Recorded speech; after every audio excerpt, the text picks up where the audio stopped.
Welcome, friends, to another episode of House History. I know it's been a while, but we are back, and I am here today with Catherine Padgett. She is the new president of the LaGrange Area Historical Society, and her husband Marcus, and they have been kind enough to share their remarkable home with us. This home is located in LaGrange. It's by Kensington and Ogden. I'm sure a lot of you have seen it. It's an old Lutheran church that was converted into a home. And it's just really unique. And thank you so much, guys, for sharing it with us. I'm so excited to do this segment. And I just want to start by asking a little bit of the history of this home. And when was the church established? And how old is this structure? Well, when we first researched the history at the Historical Society, because they have a folder on every home, there was some discrepancy as to what exactly the year was. We found two different years, and it turns out that the foundation was built originally, and they put a roof over it, and they started services downstairs, and I think that was 1885. Oh, okay. And then they built the rest of the church on top of that over the next subsequent years, so that was into 1897 is what they attribute it to. Okay. And was it the same church, or did it change hands? No, it was the same church until it was Grace Lutheran until 1928 when they built across the street a much larger church because they had outgrown this one. Okay. And then when was the transition of this from a church to a single family residence? That would have started in 2006. So the church between 1928 and 2006 went through a lot of different changes in different denominations. And the church that was in here last in the 2000s had gotten down to where they said they had 8 people left in the congregation and they couldn't afford it anymore. So the building was shut down. They were looking for what they're going to do with it. Yeah. Somebody bought the house then, I believe in 2006. They spent a year or so and rehabbing it, got it rezoned to be residential,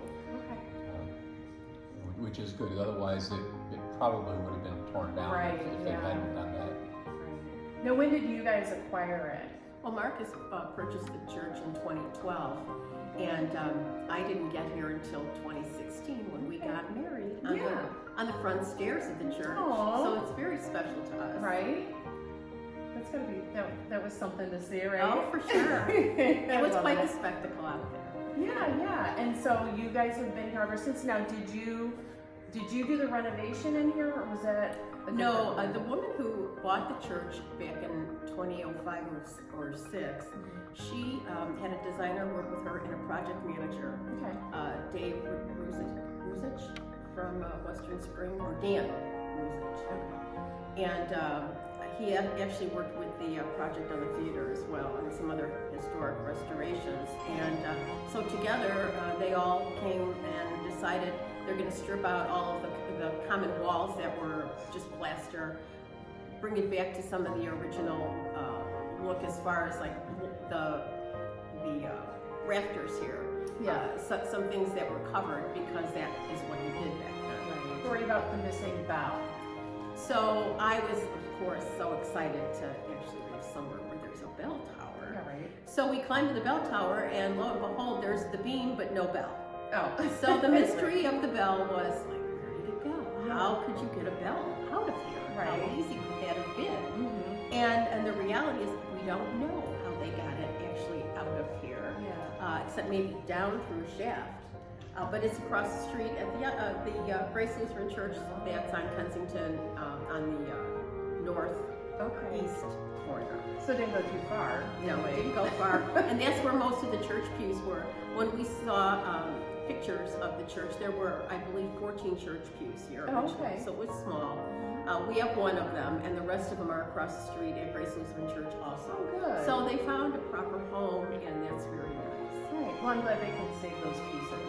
And she didn't get to ring the bell. I got to ring the bell. So we had the house on the first Home and History Tour in 2019, and that was with the LaGrange Area Historical Society. And I did go across the street to see if there were any artifacts, and that's when I found out that information.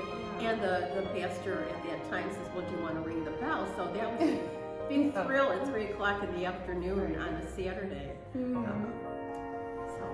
that's a cute story. I love that. Well, okay, so we're gonna get started. So come with us, and we're gonna kind of take a stroll through this wonderful, unique property.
Okay, so tell me a little bit about your favorite part of the structure. Yeah, my favorite part is having the high ceilings with the open beams. Yeah. And if you look at the beams up here, the way the church was originally set up, it was a Lutheran church, and it was very modestly ornated. So it was all white boards over the top of those beams, and white over the top of the brick. So you didn't see any brick, any wood. It was just all solid white. So when they did the renovation, like beautiful brickwork. They pulled the board off of the beams, sheetrocked it back behind, opened up the brick. Okay. Which is just an amazing thing. One thing I like to point out to people is if you look at the beams up on top, think about how long those boards are. Right. How hard it would be to find boards that long. Yeah. But then think again that up above those beams, there's an attic that goes up another 10 feet.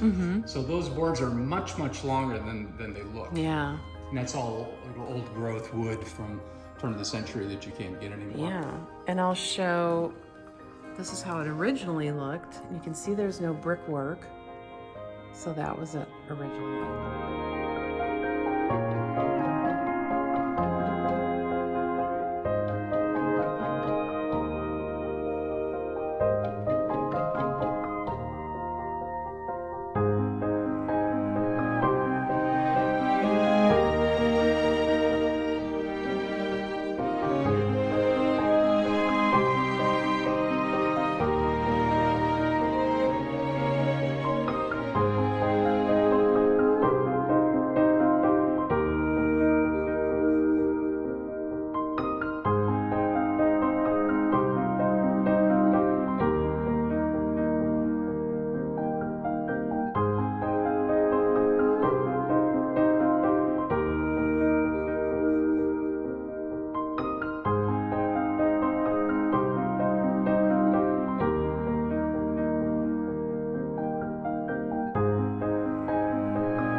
modern pin lights, and then you have the like a strange dichotomy of light style. which is So so the nice. interface return this. But again, shaped like the windows. Right, but not easy to dust. Oh, I'm sure. I know we had a couple of cleaning people. We cleaned this area. Oh, can you miss a few spots? Anyway, well, eventually we'll find somebody crazy enough to do it. And then it has a basement. It does. So I said, I think personally this is the perfect house for somebody who has 2 children and they are maybe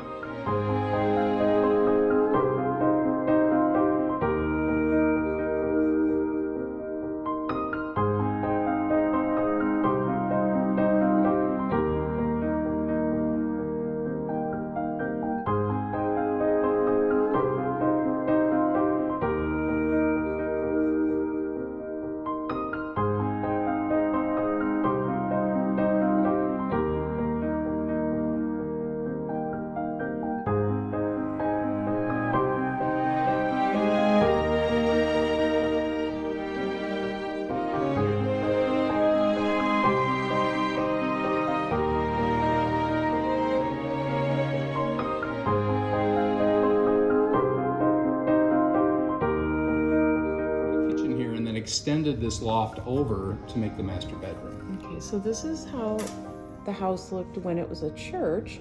And then I'm gonna go up and show you how we have a wall put in and the kitchen. And the ceiling here was added on because the choir loft ended here. Oh, okay. So this became the rest of the bedroom. Mm-hmm. This beam post Yeah. is actually around a log. It Oh, was okay. a log that was used as the support beam. Wow. So that it's a very telling story there. Yeah, right. And it's very functional for being a galley kitchen. Mhm. We host parties, like I said, for up to 60 people, Mhm. and we've never had a problem. Yeah. Very good flow and a lot of workspace. Right. And the tile that was chosen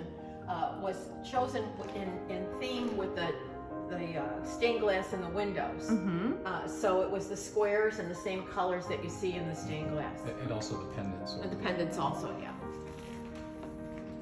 So you can see it kind of matches with the windows. So pretty. Yeah, it kind of shimmers too. You can't really see it too much now, but That's that's what the candles are. you know, and what we do. The size of that is racks, all these giant sheets of veneer. I know, it's very difficult, such thing. especially to find like this here, like, because you could use it as like a buffet So for we a found his lot furniture, of we found his people, furniture you know? maker, I described to him what he was doing, he says, oh yeah, I can do that. That is neat. Plus, he turned out to be, we've been trying to find something that had leaves because we don't need a giant formal living room dining table. 2 penguins that were different than the rest. They were blue ones, or he was experimenting with this cobalt glaze. And so I this is the one light fixture we changed.